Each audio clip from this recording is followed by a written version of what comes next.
realised they're very thin. But a villain like Lecter, in real life, I should imagine they not people you would want to really meet. I became an actor because I couldn't do anything else. I was useless at everything else. And I thought it would keep me off the streets, keep me out of trouble. And I was so hopeless at school, and I thought, well, it's better than working for a living, so I thought I'd become an actor. When I got involved with Silence of the Lambs, I called Thomas Harris on the telephone to thank him for writing such a great book and to tell him I was going to try very, very hard to not mess it up on screen. At that time, he told me that he wished me luck, not to feel bad or be mad at him when the picture was finished if he didn't see it. So I said, well, okay, but why is that? And he said that he's working with these characters, with Jack Crawford, Hannibal Lecter, now Clarice Starling, on an ongoing basis, that as long as he's working with them and living with them, he can't afford to see what actors might do with them, because he's concerned that the right actor might in a sense steal the character from him in the way that John le Carré apparently put down his pen on all Smiley stories after he saw Alec Guinness do Tinker Tailor Soldier Spy. I'm in awe of what actors do. I think it's magic. It strikes me in a certain way as being one of the more difficult, good-paying jobs available. And I operate on the premise that you've got to make all other things easy for the actors so that they can do their very, very best work and be as equal as put all their energy into accomplishing this extraordinary task. So I'm a ferocious defender of a calm, good-tempered set. I think it's critical. In the script, there was a flashback written to happen, and that performance was so good that Jonathan decided he wouldn't use the flashback because it would be wrong to cut away from these two actors. If you watch the picture again after you haven't seen it the first time, and we hope people do, then you see just how long a single take, in that scene, just how long one single take lasts and how long Jodie Foster is able to hold the camera as that character through that incredibly difficult material, and it's really, it's an incredible performance. Dr. Chilton's a very sweet man who cares really only about one thing, and that's himself. He's a very ambitious person.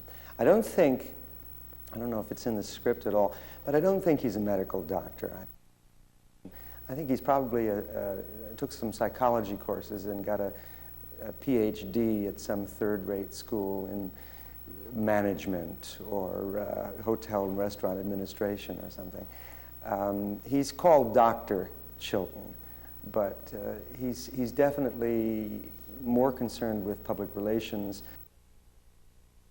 I think that this story has the greatest villain in all of, without exaggeration, in all of recent fiction, Dr. Hannibal Lecter. He reminds me a little bit of Professor Moriarty in the Sherlock Holmes stories.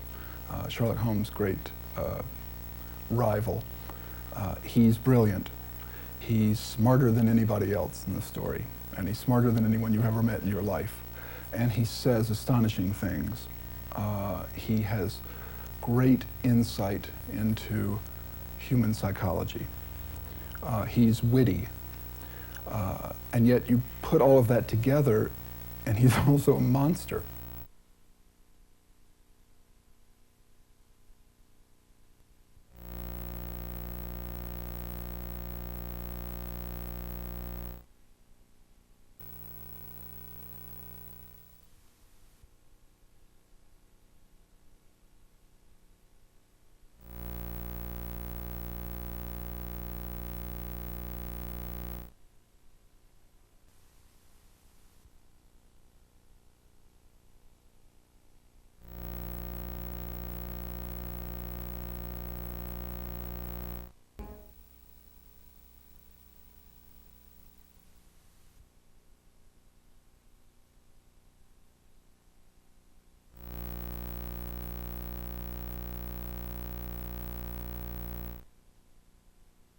Top of the Morning. This is Alex. She's smiling and having a great time. I'm smiling and having a great time too because we're talking to Mike Gray. Mike, any final thoughts for us?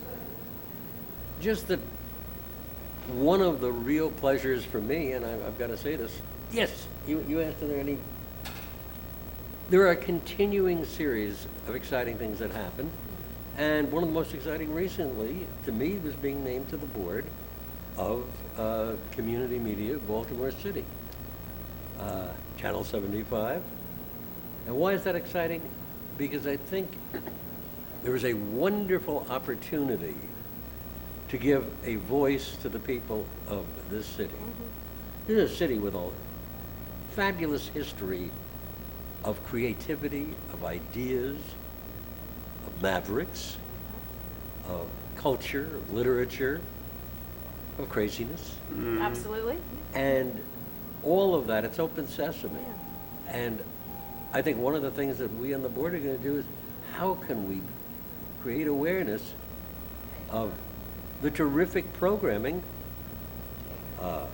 such as interviews. We're living that moment. I try to put it in modestly. Do you have any advice for young filmmakers starting out? What kind of words of wisdom can you give for them? Just know your craft. Yeah. Work at it. Be creative. Be original. And get lucky. As I say, I go back through my career, so much of what has happened has been a matter of good fortune, of being in the right place at the right time, of running into people that were terrific people that you hit it off with and that contributed.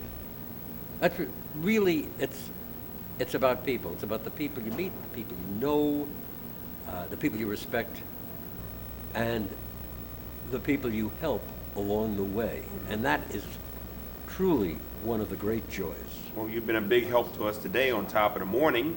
And Mike Gray, film producer, local superstar, and Oscar nominating and whatever else. Thank you for being a part of Top of the Morning. We want you to come back again for the next episode of Top of the Morning. Until then, Top of the Morning. See you later. Bye. Bye. Bye.